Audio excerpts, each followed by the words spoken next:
Coloquio, el programa económico de la semana. Amigos de Coloquio, vamos a darle la bienvenida a Salvador Rivas, experto en materia energética, especializado principalmente en energía renovable. Bienvenido nueva vez, Salvador. Salvador, contento. Este programa es familiar para mí. Sí, claro, sí, claro. Qué bueno, qué bueno. Así es. Salvador, en la República Dominicana ha vivido en el año 2018 una etapa interesante en cuanto al desarrollo de proyectos de generación de energía renovable. Hemos visto a una corporación dominicana de empresas eléctricas estatales trabajar de manera activa, en coordinación, por supuesto, con la Comisión Nacional de Energía y con los demás estamentos que trabajan con la permisología en esta materia. Y vemos cómo ya en la República Dominicana, hoy día, la capacidad instalada en proyectos de energía renovable, principalmente eólica y solar, ronda los 300 megavatios con perspectiva con relación a proyectos que están en desarrollo de llegar hasta los 600 megavatios ya para finales del año 2019.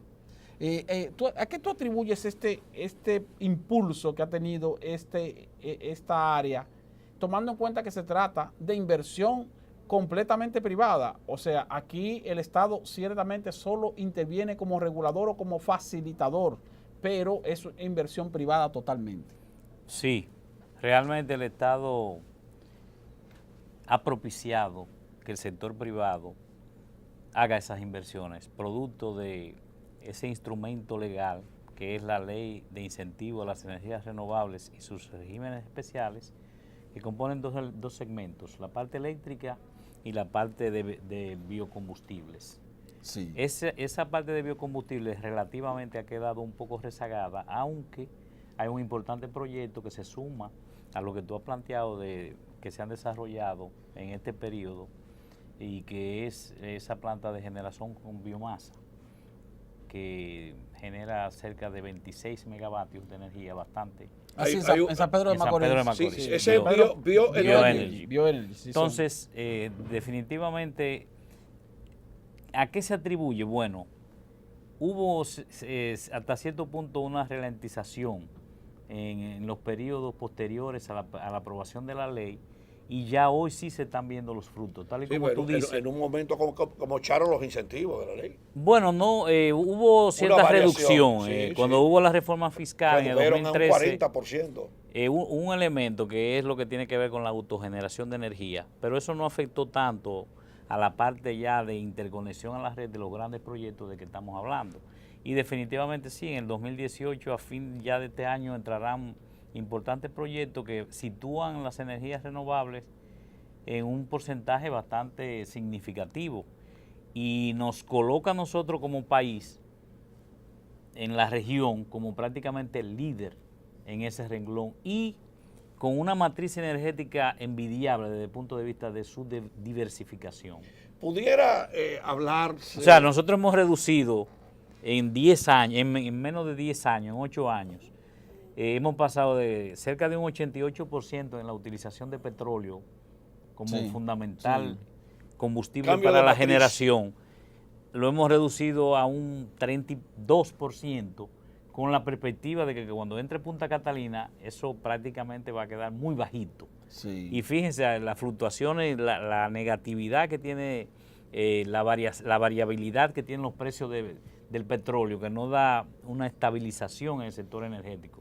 Vimos como hace unos meses atrás, con la situación que se dio en AES Dominicana, que bajó la generación con gas natural por el accidente que ocurrió. Entonces coincidió eso con el incremento de los precios del petróleo, e inmediatamente eso se reflejó en un déficit enorme de la generación de energía y aumento de un costo, o sea, de 50 millones de pesos mensuales. Exactamente. Aunque a finales del año 2018 el petróleo vino registrando una reducción importante. Sí. No ha favorecido eso. El promedio del año completo fue de un aumento de alrededor de un 30%. Y coincidió precisamente con ese accidente, de manera que nosotros debemos definitivamente apartarnos en materia de generación de ese combustible, y también en el transporte debemos también hacerlo, porque recordemos que la matriz de transporte es la que más incidencia tiene en el uso del petróleo. Sí, de combustible derivado del petróleo. Exactamente. Es decir, el transporte consume más del 50% de lo que es la matriz de consumo energético en el país, en sentido general.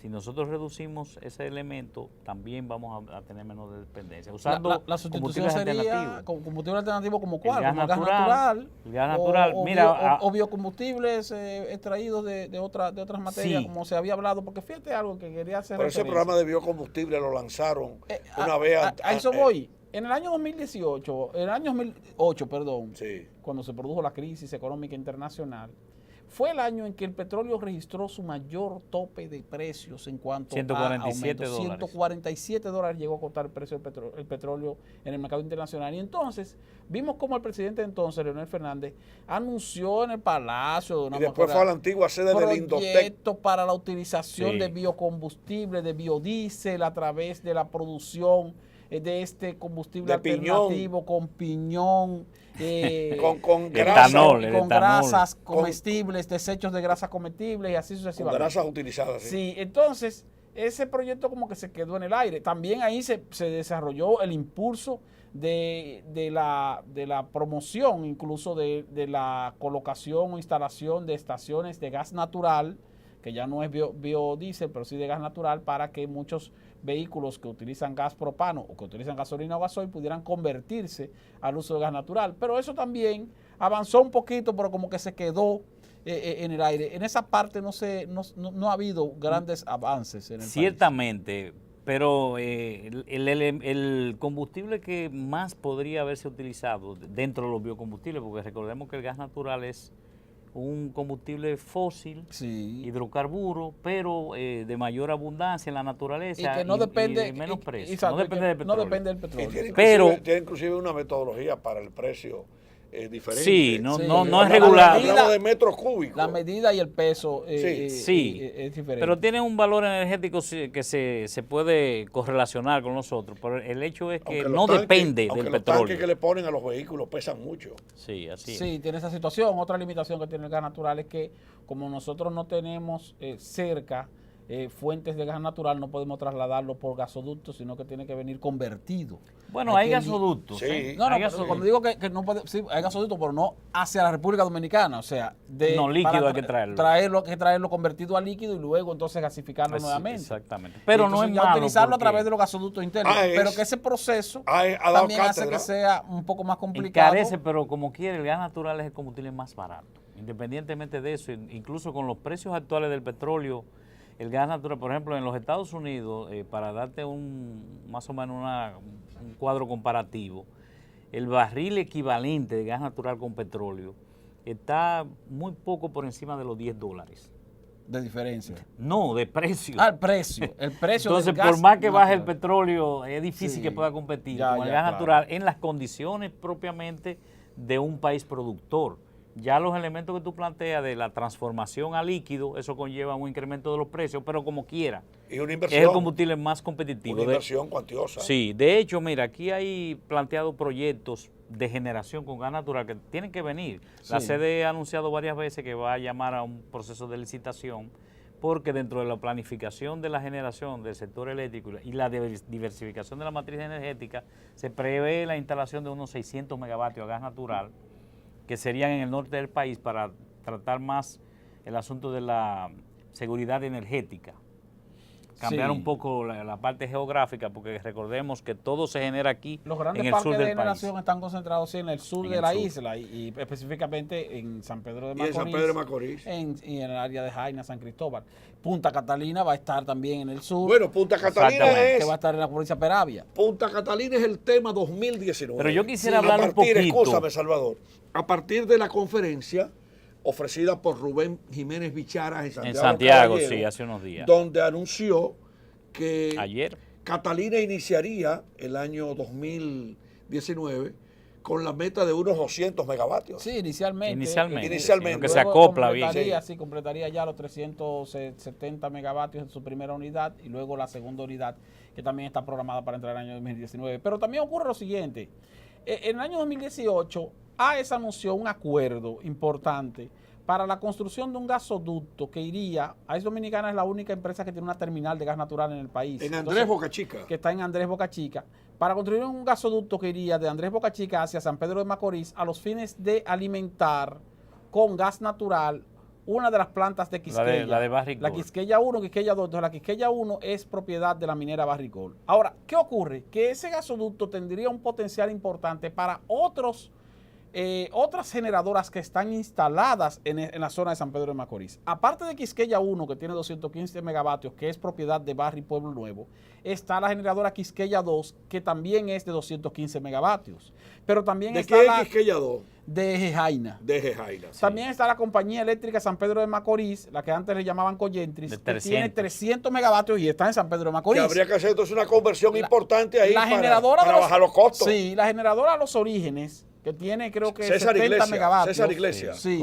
Con perspectiva de ampliarse. Que con perspectiva de ampliarse, sí, pero produce alrededor de 70 megavatios. También opera con full oil, con derivado del petróleo, en Y San gas Pedro de natural Macorís. también, ellos tenían Y operación con gas natural. tiene porque la son capacidad, duales. sí, porque es dual.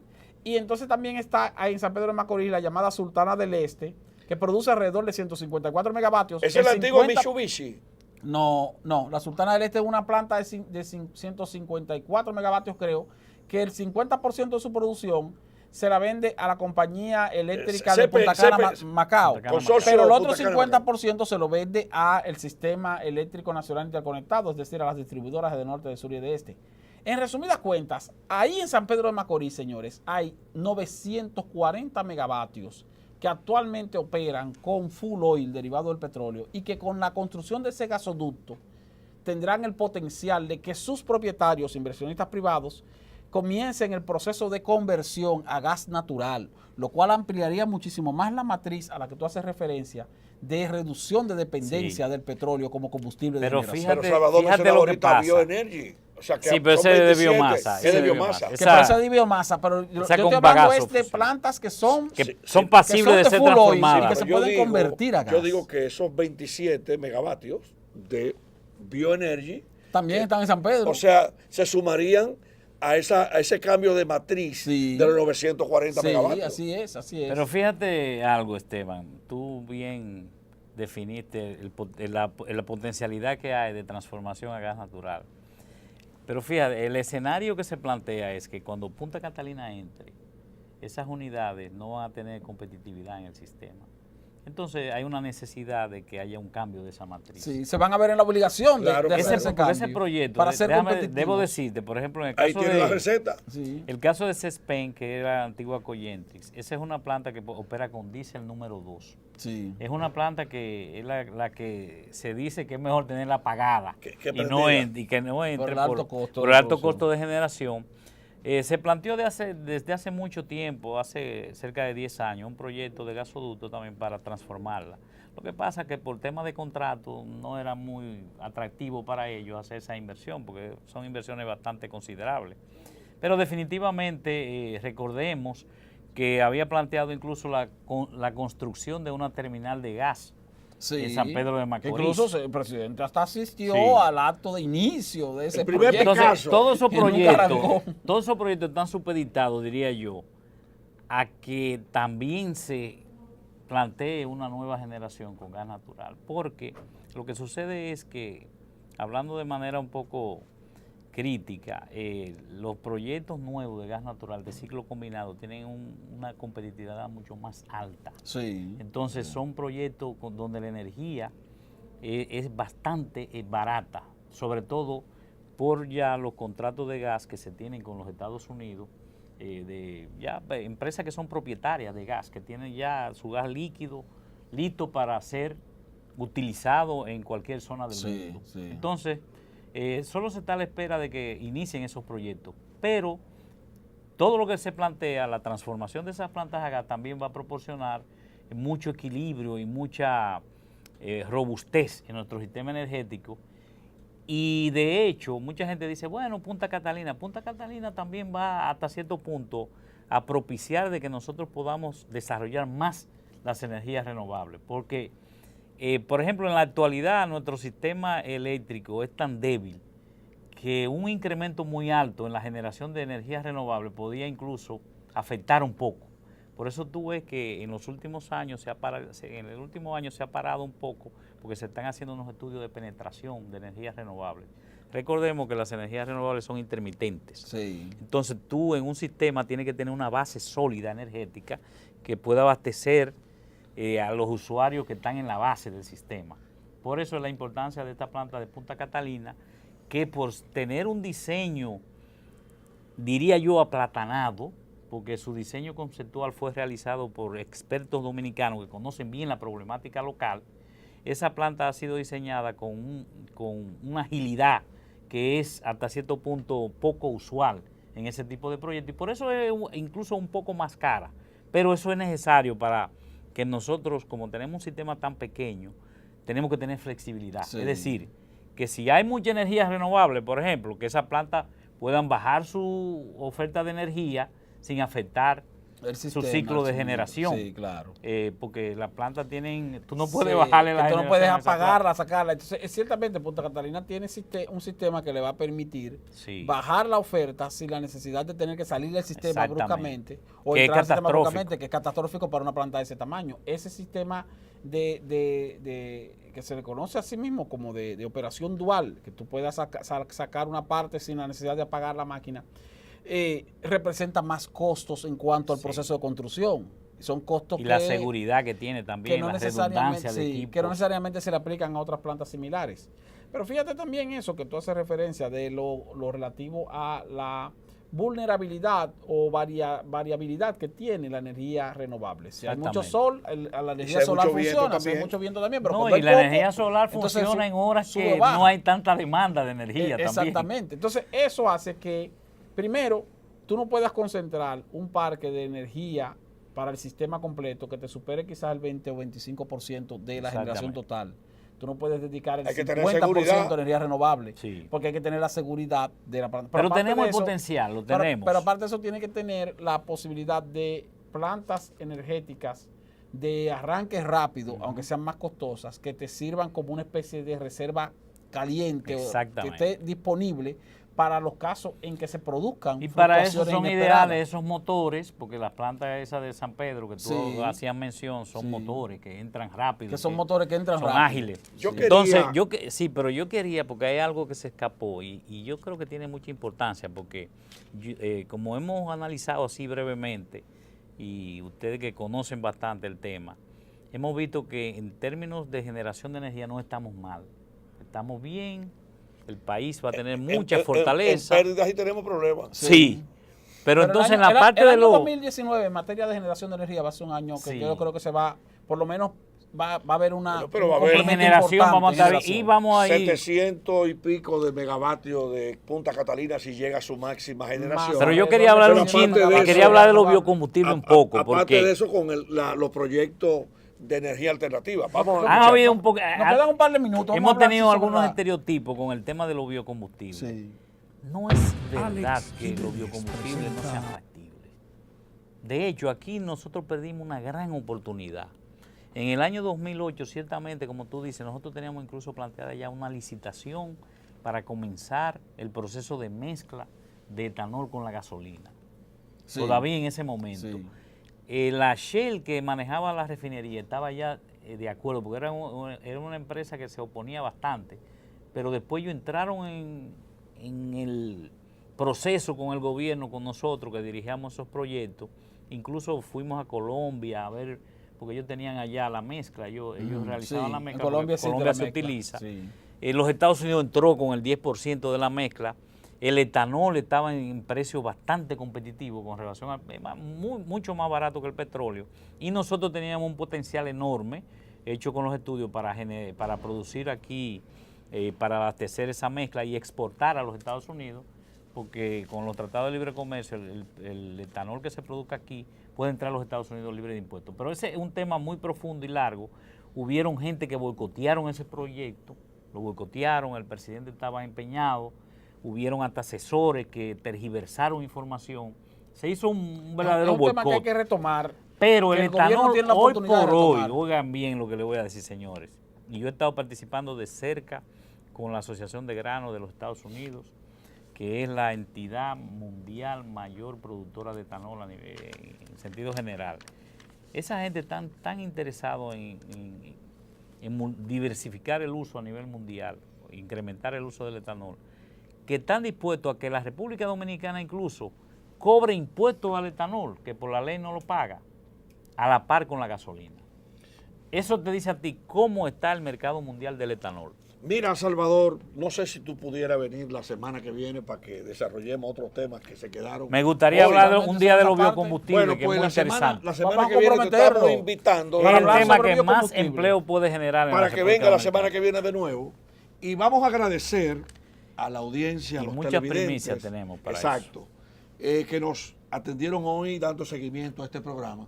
Y agradeciendo también la invitación que nos hizo AES, aunque no pude asistir esta semana. Esteban, ¿cómo despedimos el programa? Que Dios bendiga al pueblo dominicano. Hasta la próxima. Alex Jiménez presenta Coloquio, el programa económico de la semana.